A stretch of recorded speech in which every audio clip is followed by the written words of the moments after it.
أعوذ بالله من الشيطان الرجيم بسم الله الرحمن الرحيم سورہ نساء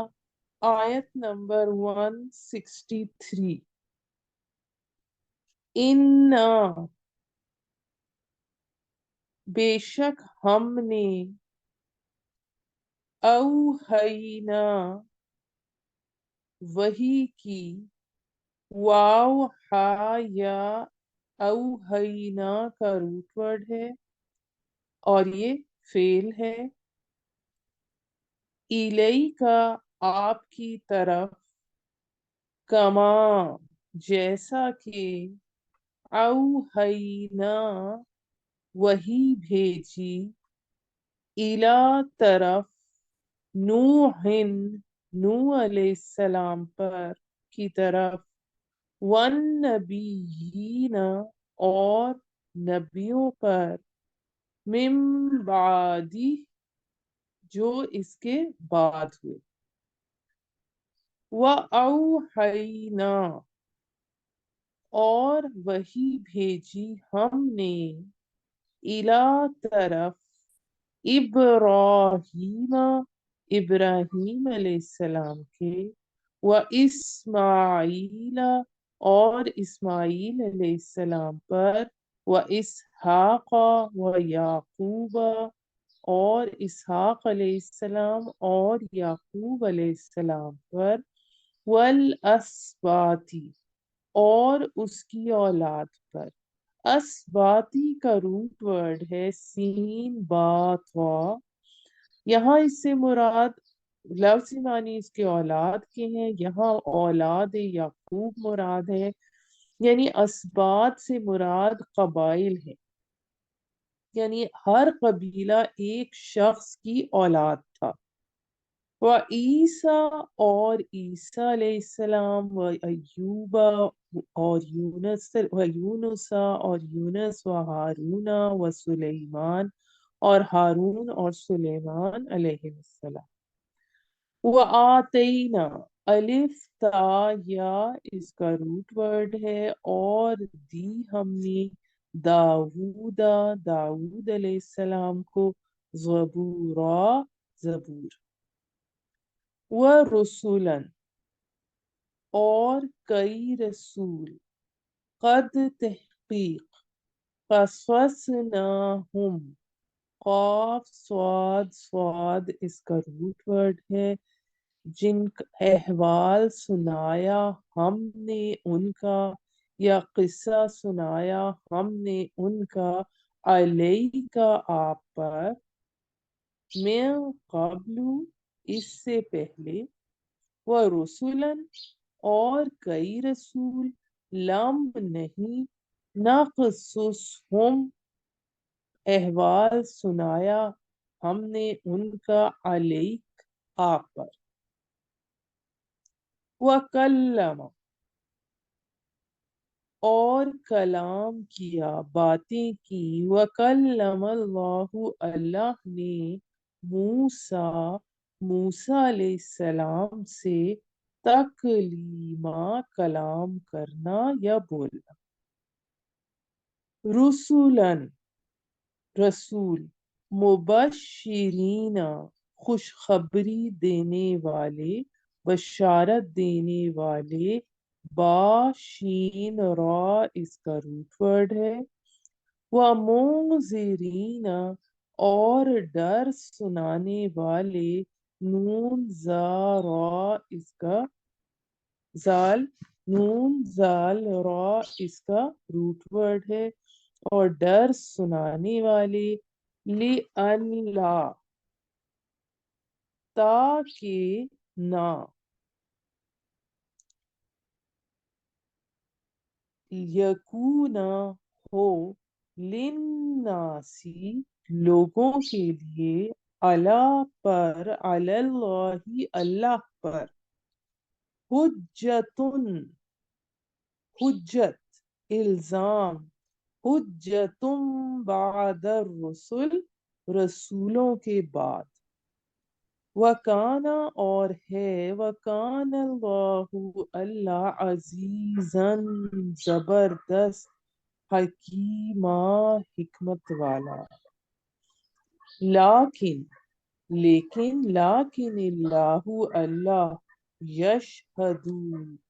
وہ شاہد ہے، گواہی دیتا ہے،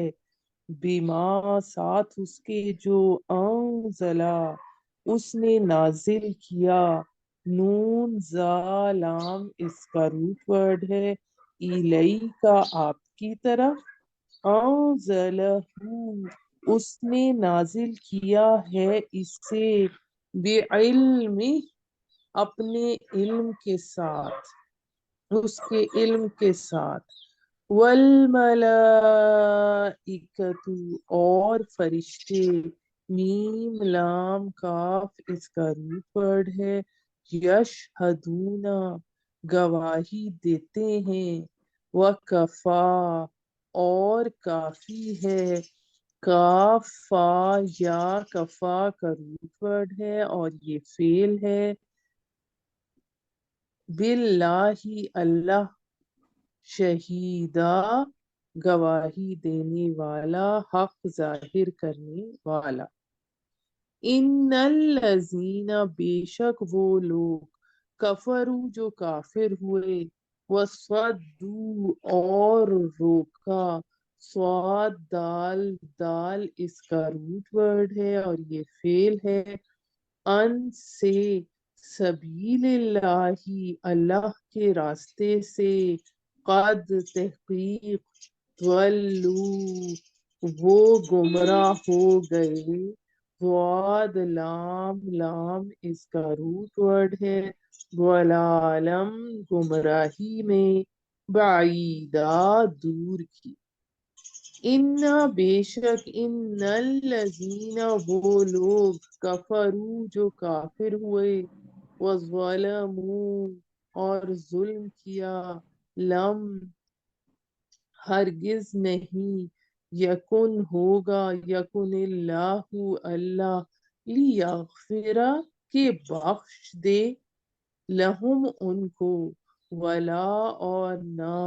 لیہدیہم کہ ہدایت دے ان کو، طریقہ راستے کی، الا مگر طریقہ راہ، جہنم جہنم کی، خالدین رہیں گے، فیہا اس میں، ابدا ہمیشہ، وکانا اور ہے، ذالکا یہ، علی پر، علی اللہ اللہ پر، یسیرا آسان۔ آیت نمبر 170، یا ایہا الناس اے لوگو،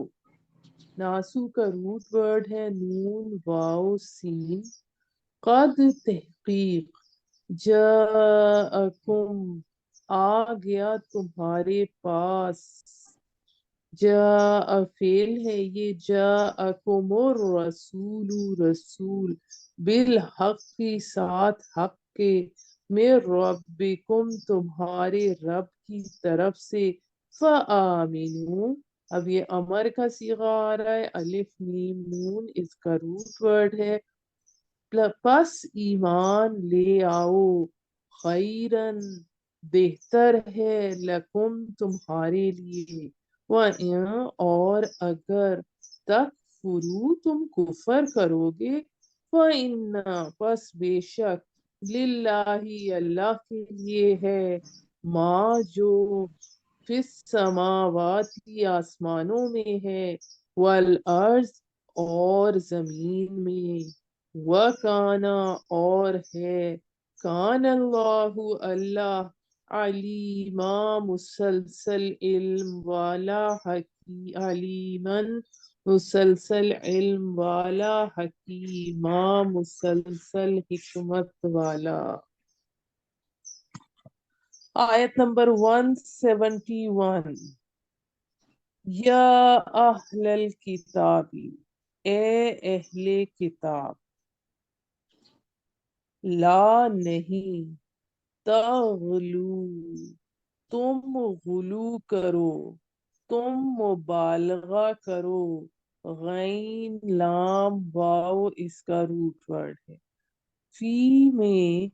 دینکم اپنے دین میں، ولا اور نہ، تقولو تم کہو، علی اللہ اللہ پر، الا مگر، الا الحق سچی بات۔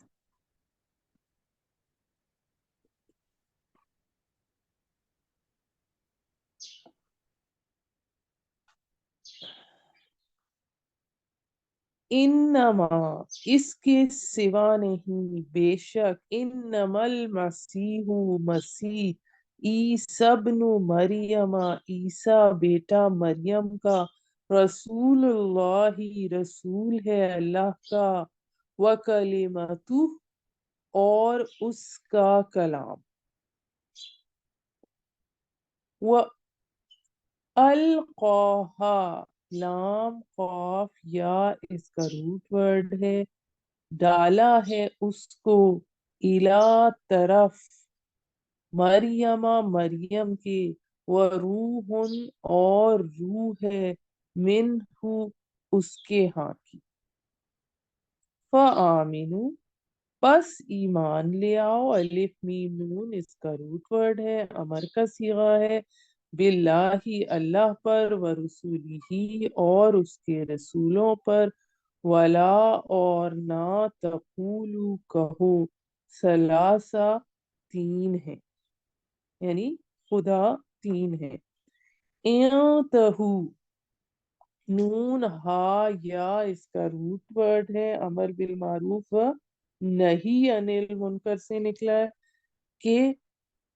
باز آ جاؤ، خیرن بہتر ہے، لکم تمہارے لیے، انما بے شک، اللہ اللہ، الہ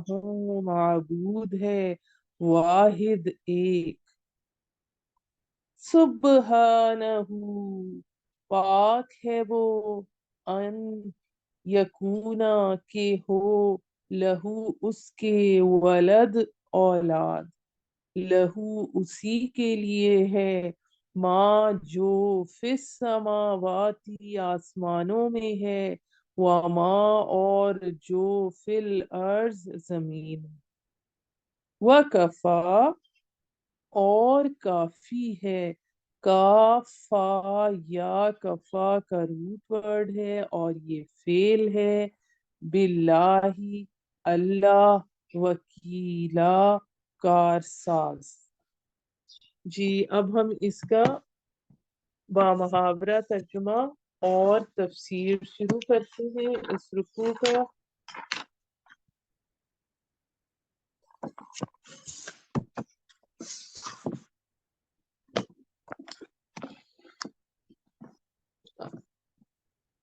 آیت نمبر 163 سے،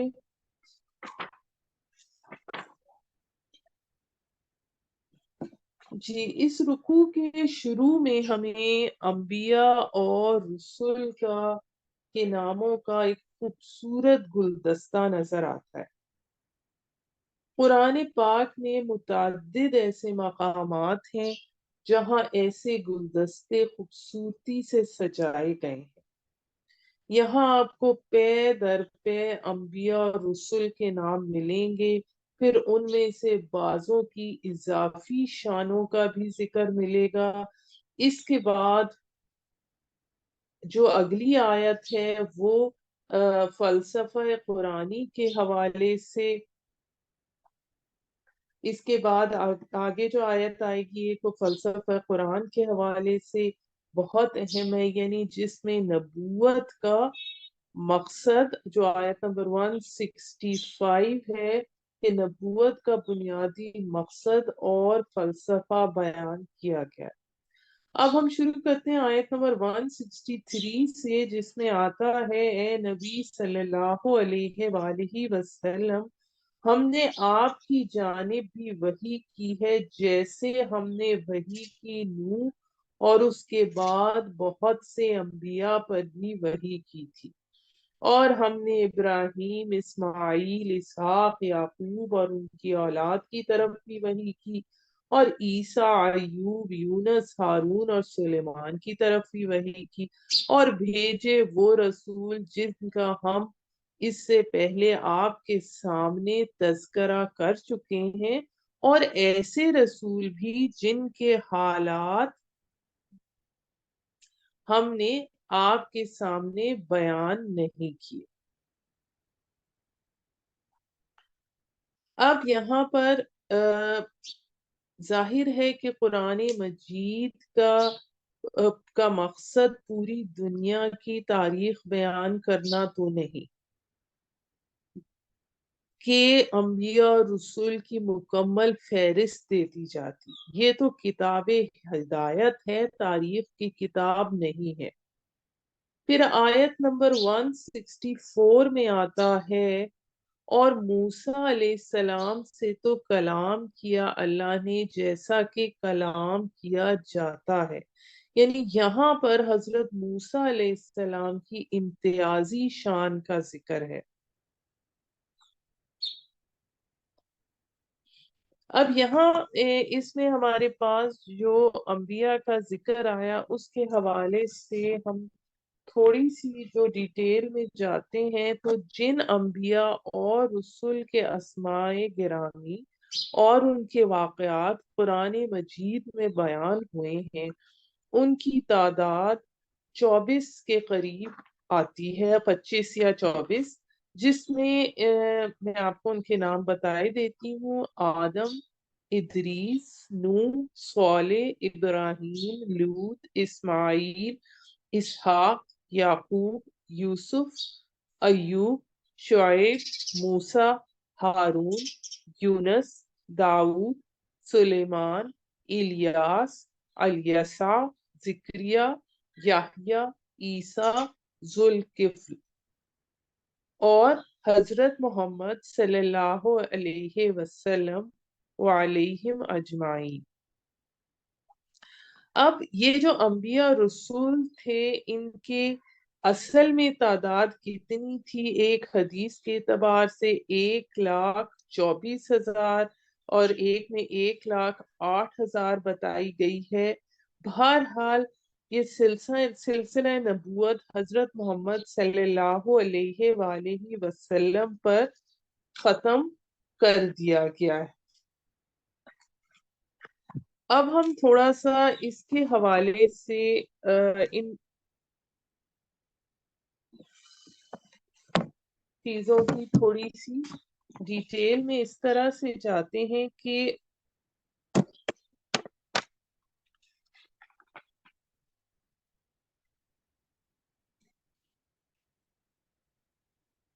ایک تو ہمیں اس میں یہ پتہ لگا کہ وہی خاص اللہ کا حکم ہے، اس کا پیغام ہے جو پیغمبروں پر بھیجا جاتا ہے،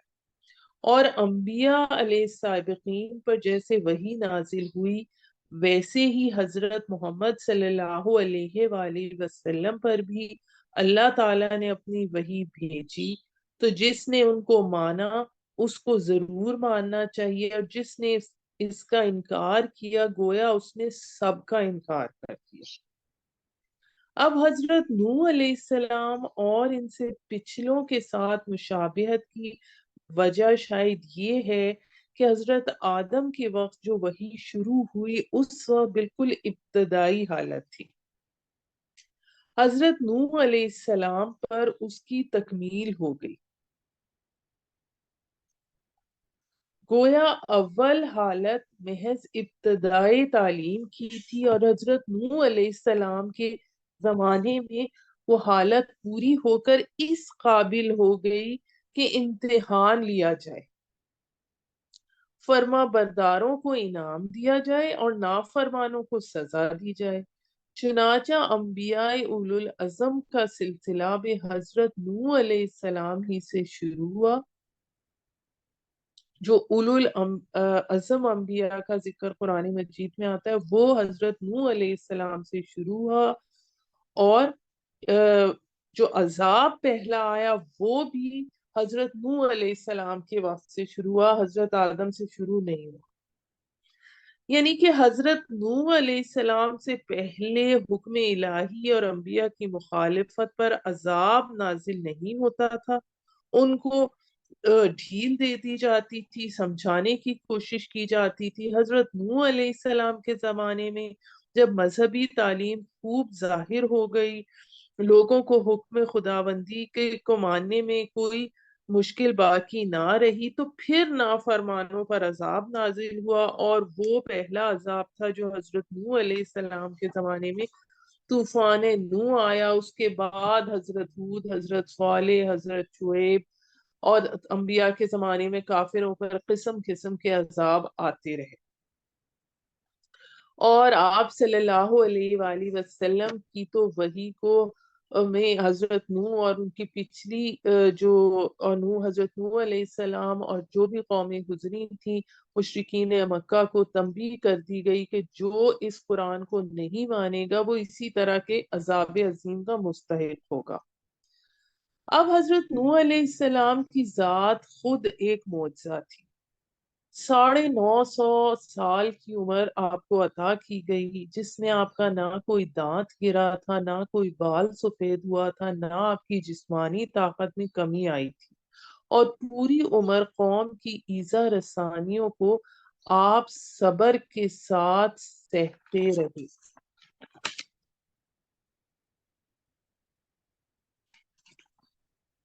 اب اس کے بعد جب سب انبیاء کا ذکر آتا ہے تو سب انبیاء کے پاس وحی بھی مختلف طریقوں سے آتی رہی. کبھی فرشتہ پیغام لے کے آتا تھا، کبھی لکھی ہوئی کتاب مل جاتی تھی، کبھی اللہ تعالیٰ براہ راست اپنے رسول سے بات کرتے تھے. اب جیسے رسول سے بات کرتے تھے، غرض جس طریقے سے بھی وحی آ جاتی تھی اس پر عمل کرنا واجب ہوتا تھا، چاہے وہ تورات کی صورت میں ہو، چاہے وہ زبور کی صورت میں ہو. جیسا کہ اس میں آیا آیت نمبر 163 میں کہ ہم نے دی داؤد علیہ السلام کو زبور. تو جبکہ یہودیوں کا کہنا یہ تھا کہ جس طرح تورات لکھی ہوئی کتاب نازل ہوئی ہے، ہم اسی طرح کی کتاب آئے گی تختیوں پر جس طرح وہ لوہے کی لکھی ہوئی آئی تھی تو ہم مانیں گے، ورنہ ہم نہیں مانیں گے. اب اس سلسلے میں حضرت ابو ذر غفاری رضی اللہ تعالیٰ عنہ سے روایت ہے کہ حضرت صلی اللہ علیہ وآلہ وسلم نے فرمایا کہ اللہ تعالیٰ نے جو 1,24,000 پیغمبر بھیجے ان میں سے 313 اصحاب شریعت رسول تھے. اب ان رسولوں کا مقصد کیا تھا؟ اس کے حوالے سے ہم اگلی آیت کو پڑھتے ہیں، پھر رسالت کے مقصد کو ڈسکس کرتے ہیں. یہ آیت نمبر 165 میں آتا ہے،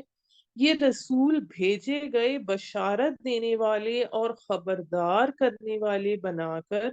تاکہ نہ رہے لوگوں کے پاس اللہ کے مقابلے میں کوئی حجت، یعنی دلیل رسولوں کے آنے کے بعد. ایک تو للناسی میں لام جو ہے وہ ناس کے ساتھ ہے، دوسری طرف علی اللہ کا اعلی،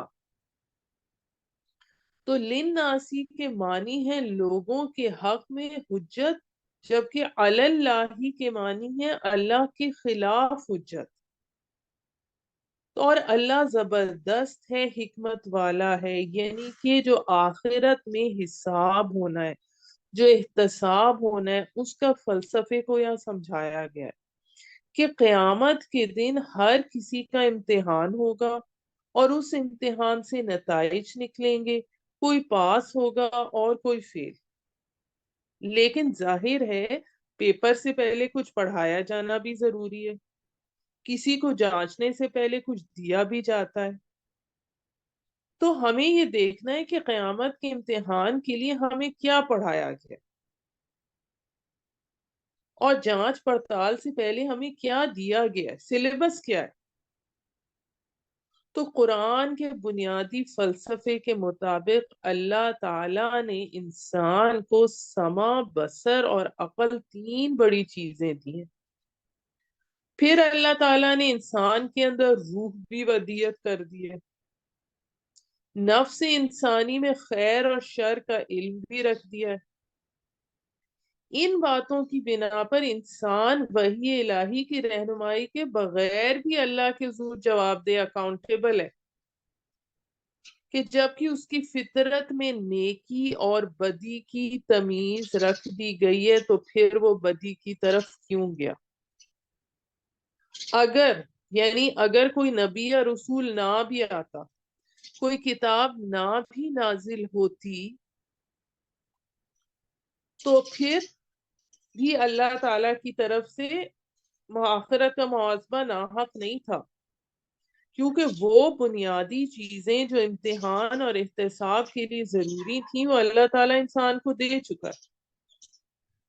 البتہ اللہ تعالیٰ کی سنت یہ رہی ہے کہ وہ اس کے علاوہ بھی انسان پر اتمام حجت کرتا ہے۔ بنیادی حجت تو عقل ہے جو اللہ تعالیٰ نے دی ہے۔ سورہ بنی اسرائیل میں آتا ہے ان السمع والبصر والفؤاد کل اولئک کان عنہ مسئولا۔ آیت نمبر 36 ہے سورہ بنی اسرائیل کی۔ یقیناً سماعت، بصارت اور عقل سبھی کے بارے میں باز پرس کی جائے گی۔ اب یہ فؤاد کا بعض لوگ دل بھی مانی لیتے ہیں۔ اس کے علاوہ انسانی نفس کے اندر نیکی اور بدی کی تمیز بھی رکھی گئی ہے، جیسا کہ سورہ شمس میں آتا ہے وَنَفْسٍ وَمَا سَوَّاهَا فَأَلْهَمَهَا فُجُورَهَا وَتَقْوَاهَا، اور قسم ہے نفس انسانی کی اور جیسا کہ اس کو سنوارا، بس اس کے اندر نیکی اور بدی کا علم الہام کر دیا۔ پھر انسان کے اندر اللہ تعالی کی طرف سے روح بھی اپنی اللہ نے پھونکی، جیسا کہ سورہ ہجر میں آتا ہے۔ ان تمام صلاحیتوں اور اہلیتوں کی بنا پر جواب دہی، اکاؤنٹیبلٹی کا جواز برحق ہے۔ کوئی نبی آتا یا نہ آتا، اللہ کی یہ حجت تمام انسانوں پر بہرحال قائم۔ اس کے باوجود بھی اللہ تعالیٰ نے اتمام حجت کرنے کے لیے اپنے نبی اور رسول بھیجے۔ یہ گویا اتمام حجت کا اضافی انتظام تھا کہ اللہ نے انسانوں میں ہی سے کچھ لوگوں کو چنا جو بڑے اعلیٰ کردار کے لوگ تھے، ان کے دامن کردار پر کوئی داغ دھبا نہیں تھا، ان کی سیرت اور اخلاق کھلی کتاب کی مانند ان کی قوموں کے سامنے تھی۔ ان کے پاس اللہ تعالیٰ نے اپنی وحی بھیجی اور واضح طور پہ بتا دیا کہ انسان کو کیا کرنا ہے اور کیا نہیں کرنا۔ اس طرح اس نے انسانوں کے لیے اس امتحان کو آسان کر دیا تاکہ اب اس کے پاس کوئی عذر باقی نہ رہے،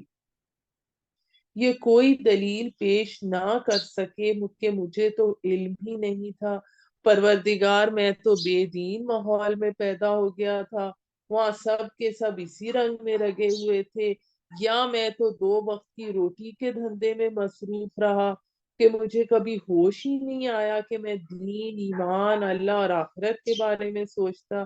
بہرحال رسولوں کے آنے کے بعد حق کھل کر سامنے آ جاتا ہے، حق اور باطل کے درمیان امتیاز بالکل واضح قائم ہو جاتا ہے، اور لوگوں کے پاس اللہ کے سامنے محاسبے کے مقابلے میں پیش کرنے کے لیے کوئی حجت باقی نہیں رہتی۔ یہ ہے اتمام حجت کا فلسفہ اور طریقہ اللہ تعالی کی طرف سے، یعنی کہ رسولوں کی بعثت کا مقصد ہے، بنیادی مقصد تبشیر اور انذار۔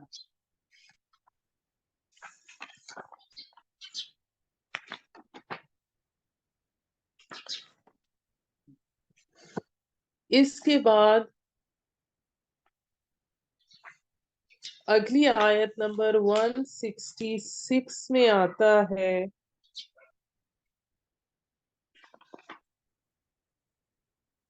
لیکن اللہ گواہ ہے اور جو کچھ اس نے نازل کیا ہے اے نبی صلی اللہ علیہ وآلہ وسلم آپ کی طرف، وہ اس نے نازل کیا ہے اپنے علم سے، اور فرشتے بھی اس پر گواہ ہیں، اگرچہ اللہ اکیلا ہی گواہ ہونے کے اعتبار سے کافی ہے۔ پھر آیت نمبر 167 میں آتا ہے بلا شبہ جن لوگوں نے کفر کیا اور اللہ کے راستے سے روکا اور خود بھی اور دوسروں کو بھی، تو یقیناً وہ گمراہی میں ہی بہت دور نکل گئے۔ یعنی آخری رسول کے آ جانے کے بعد بھی جو لوگ کفر پر قائم رہے، اللہ کے راستے سے رکے رہے اور دوسروں کو بھی روکتے رہے، وہ راہ حق سے بھٹک کر بہت دور کی گمراہی میں چلے گئے۔ یقیناً وہ لوگ جنہوں نے کفر کیا اور ظلم شرک کے مرتکب ہوئے، اللہ انہیں ہرگز نہیں بخشے گا اور نہ انہیں کسی راستے کی ہدایت دے گا سوائے جہنم کے راستے کے، جس میں وہ ہمیشہ ہمیش رہیں گے، اور یہ اللہ پر بہت آسان ہے۔ ہم اس سے پہلے آیت نمبر 147 پہ میں پڑھ چکے ہیں کہ ما یفعل اللہ بعذابکم، کہ اللہ تمہیں عذاب دے کر کیا کرے گا۔ تو یقیناً اللہ ایذا پسند نہیں ہے، اسے لوگوں کو عذاب دے کر خوشی نہیں ہوتی، لیکن یہ اس کا ضابطہ ہے اور قانون ہے، اس نے دنیا بنائی ہے، وہ اس ضابطے اور قانون کے عین مطابق وہ مستحقین کو جزا اور سزا دے گا، اور اس پر یہ بات کوئی بھاری نہیں ہے کہ وہ اپنی مخلوق کو سزا دے۔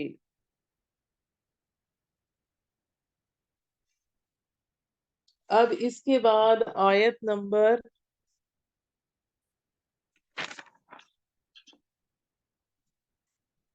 170 میں آتا ہے اے لوگو تمہارے پاس آ چکا ہے رسول صلی اللہ علیہ وآلہ وسلم حق کے ساتھ تمہارے رب کی طرف سے، سو اب تم ایمان لے آؤ، یہی تمہارے لیے بہتر۔ اب اس کی اگر آسان الفاظ میں ترجمانی یوں ہوگی کہ ایمان لے آؤ، اسی میں تمہاری خیریت۔ اب اس آیت نمبر 170 کے ایک ایک لفظ میں بہت زور اور جلال ہے، بہت دو ٹوک انداز میں حتمی طور پر بات کی جا رہی ہے کہ اے لوگو، اب تم یہ نہیں کہہ سکتے کہ اللہ کی طرف سے کوئی رہنمائی نہیں کی گئی، ہمیں کچھ پتہ ہی نہیں تھا، ہم پر بات واضح ہی نہیں تھی۔ ہمارے آخری نبی صلی اللہ علیہ وآلہ وسلم کے آ جانے کے بعد تمہارا بہانہ ختم ہو گیا ہے، اور اگر تم لوگ کفر پر اڑے رہو گے تو اللہ کا کیا بگاڑ لوگے؟ آسمانوں اور زمین میں جو کچھ ہے وہ اللہ ہی کا ہے، اور اللہ علیم بھی ہے اور حکیم بھی۔ اس کے بعد ہمارے پاس جو اگلی آیت آ رہی ہے، یا اہل کتاب سے جو خطاب ہے، اس کے خاص طور پہ مخاطب عیسائی ہیں، حضرت عیسیٰ علیہ السلام کی عقیدت اور محبت میں جو حد سے گزر گئے تھے۔ تو آیت نمبر 171 میں آتا ہے، اب اس کے جو پہلی حصے میں جو غلو کا لفظ ہے یہ بہت اہم ہے۔ یہاں پر آتا ہے اے اہل کتاب، اپنے دین میں غلو مبالغہ نہ کرو اور اللہ کی طرف کوئی شے منسوب نہ کرو سوائے اس کے کہ جو حق ہو۔ یعنی آپس کے معاملات میں تو جھوٹ بولتے ہو، مگر اللہ کے بارے میں جھوٹ بولنا، جھوٹ بول کر اللہ پر اسے تھوپنا، اللہ کا یہ حکم ہے، اللہ نے یوں کہا ہے، یہ غلط ہے۔ دیکھو مسیح عیسیٰ بن مریم تو بس اللہ کے رسول تھے، وہ اللہ کی طرف سے بھیجے گئے ایک رسول تھے، الوہیت میں ان کا کوئی حصہ نہیں، وہ خدا کے بیٹے نہیں تھے، وہ تو اس کا ایک کلمہ تھے جو اس نے القا کیا مریم علیہ السلام پر، اور ایک روح تھے اس کی طرف سے، یعنی حضرت مریم کے رحم میں جو حمل ہوا تھا وہ اللہ کے کلمہ کن کی طفیل ہوا تھا۔ بچے کی پیدائش کے طبعی عمل میں ایک حصہ باپ کا ہوتا ہے اور ایک حصہ ماں کا۔ حضرت مسیح علیہ السلام کی ولادت میں ماں کا حصہ تو پورا موجود ہے۔ حضرت مریم کو حمل ہوا، 9 مہینے آپ رحم میں رہے، لیکن یہاں باپ والا حصہ بالکل نہیں ہے، اور باپ کے بغیر ہی آپ کی پیدائش ممکن ہوئی۔ ایسے معاملات میں جہاں اللہ کی مشیت سے ایک لگے بندھے طبعی عمل میں سے کوئی چیز اپنی جگہ سے ہٹ جاتی ہے تو اللہ کا مخصوص حکم بھی ہے، کلمہ بھی ہے،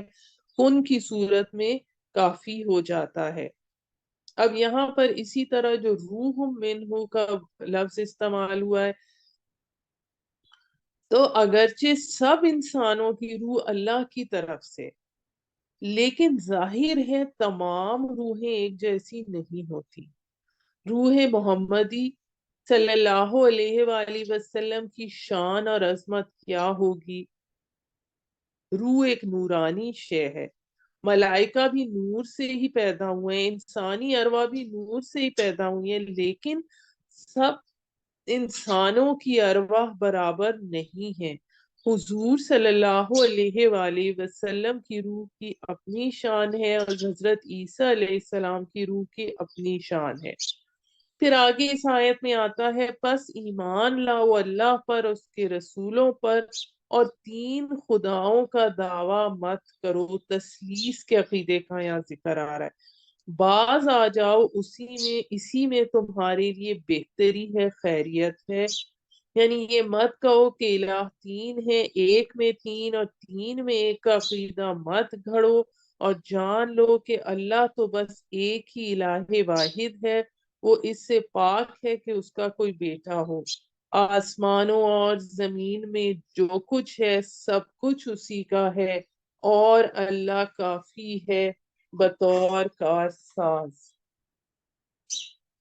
اب یہاں پر ہمارے پاس آیت نمبر 171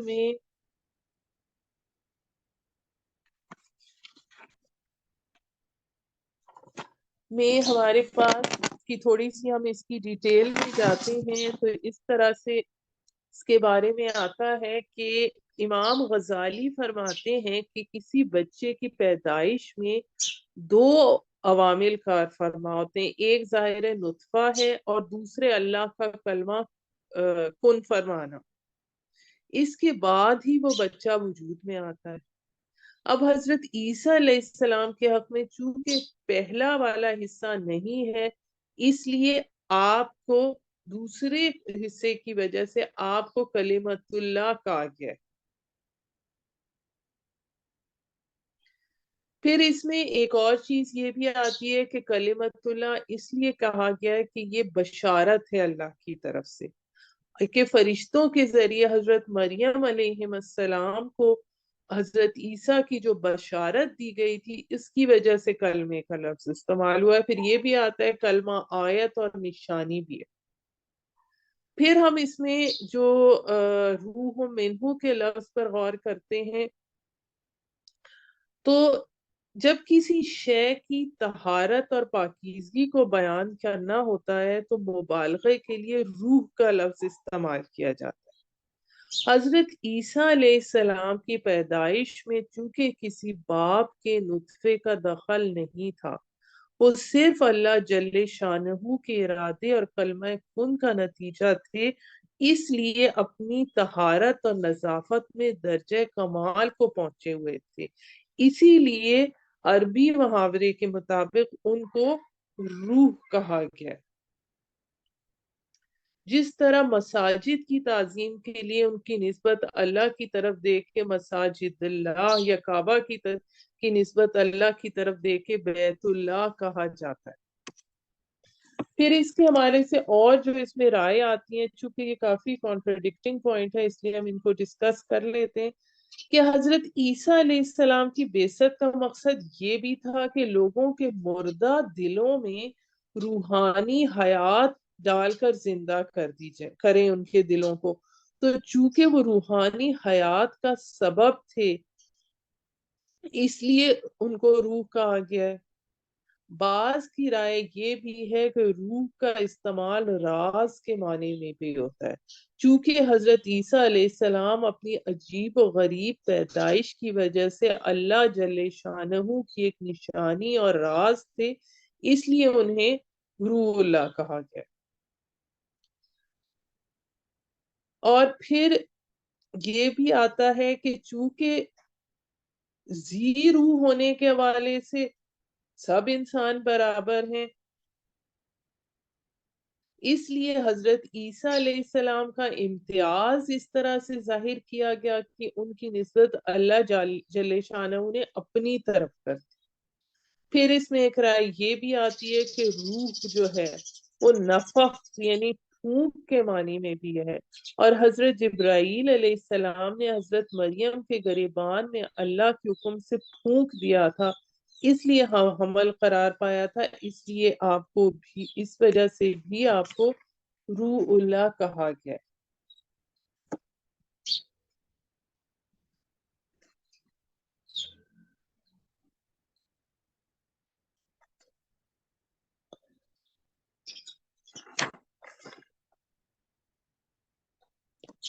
اچھا، اب اس میں ہمارے پاس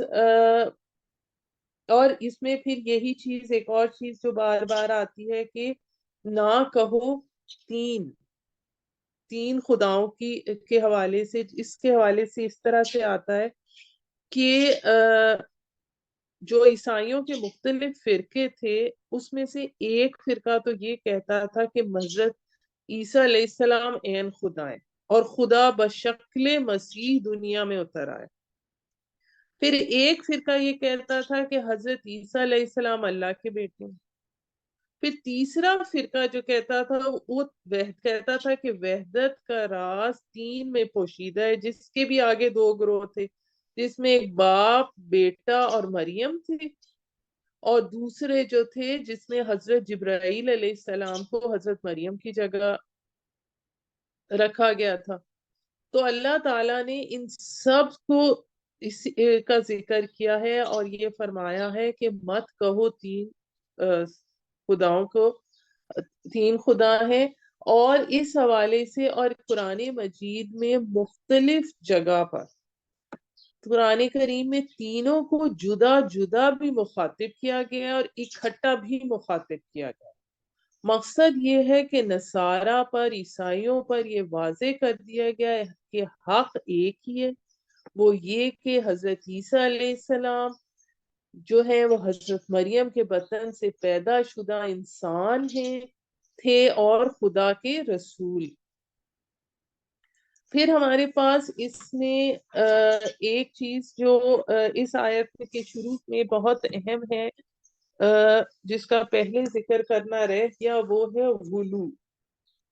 لا تغلو، غلو کا مطلب ہے کسی چیز کو اس کی حد سے بڑھا دینا۔ جیسے یہاں پہ ہم نے بات کی کہ جیسے عیسائیوں نے حضرت عیسیٰ اور ان کی والدہ کے بارے میں یہ غلو کیا کہ انہیں رسالت اور بندگی کے مقام سے اٹھا کر الہ کے مقام پر فائز کر دیا اور ان کی عبادت کرنے لگے۔ اسی طرح حضرت عیسیٰ علیہ السلام کے پیروکاروں کو بھی غلو کا بھی مظاہرہ کرتے ہوئے ان کو بھی معصوم بنا ڈالا، ان کے پیروکاروں کو، اور انہیں حلال اور حرام کا اختیار دے دیا، سے نواز دیا۔ تو غلو سے بچنا بہت ضروری ہے۔ آج کل دین میں، معاشرے کے ہر پہلو میں غلو بہت زیادہ ہے۔ اس کے حوالے سے ہمیں حدیث میں آتا ہے، نبی صلی اللہ علیہ وآلہ وسلم نے فرمایا تم مجھے اس طرح حد سے نہ بڑھانا جس طرح عیسائیوں نے عیسیٰ بن مریم کو بڑھایا، میں تو صرف اللہ کا بندہ ہوں، بس تم مجھے اس کا بندہ اور رسول ہی کہنا۔ لیکن افسوس امت محمدیہ صلی اللہ علیہ وآلہ وسلم پھر بھی اس غلو سے محفوظ نہ رہ سکی جس میں عیسائی مبتلا ہوئے، اور امت محمدیہ نے بھی اپنے پیغمبر کو بلکہ بعض نیک بندوں کو خدائی صفات سے متصف کر دیا، جو کہ دراصل عیسائیوں کا وتیرہ تھا۔ اسی طرح علماء اور فقہا کو بھی اور مفسرین کو بھی شریعت سازی کا اختیار دینے والا بنا دیا۔ صحیح ہے کہ نبی صلی اللہ علیہ وآلہ وسلم نے فرمایا، جس طرح ایک جوتا دوسرے جوتے کے برابر ہوتا ہے، بالکل اسی طرح تم پچھلی امتوں کی پیروی کرو گے، یعنی ان کے قدم بقدم چلو گے۔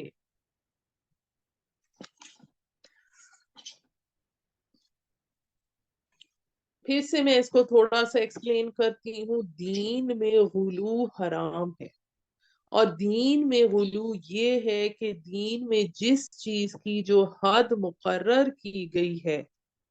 اس سے آگے نکل جایا جائے۔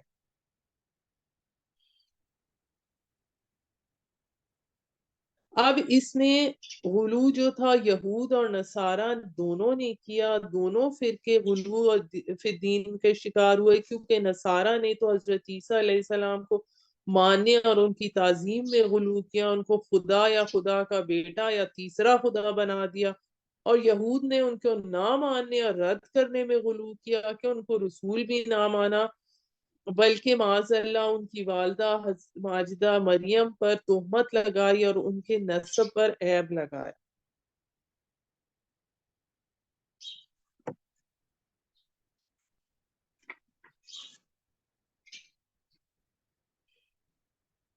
یعنی ہمیں اس ساری بات سے کیا پتا چلتا ہے کہ غلو فی الدین وہ تباہ کن چیز ہے جس نے پچھلی امتوں کے دین کو دین کے نام پر برباد کر دیا۔ ایک حدیث میں آتا ہے کہ حج کے موقع پر رسول صلی اللہ علیہ وآلہ وسلم نے رمی جمرات کے لیے حضرت عبداللہ بن عباس کو فرمایا کہ آپ کے واسطے کنکریاں جمع کر کے لائیں، تو انہوں نے متوسط قسم کی کنکریاں پیش کر دی۔ آپ نے اس کو بہت پسند فرمایا، فرما کر 2 مرتبہ فرمایا بِمِثْلِهِنَّ بِمِثْلِهِنَّ، یعنی ایسی ہی متوسط کنکریوں سے جمرات پر رمی کرنا چاہیے۔ اور پھر فرمایا غلو فی الدین سے بچتے رہو، کیونکہ تم سے پہلی امتیں غلو فی الدین ہی کی وجہ سے ہلاک اور برباد ہوئیں۔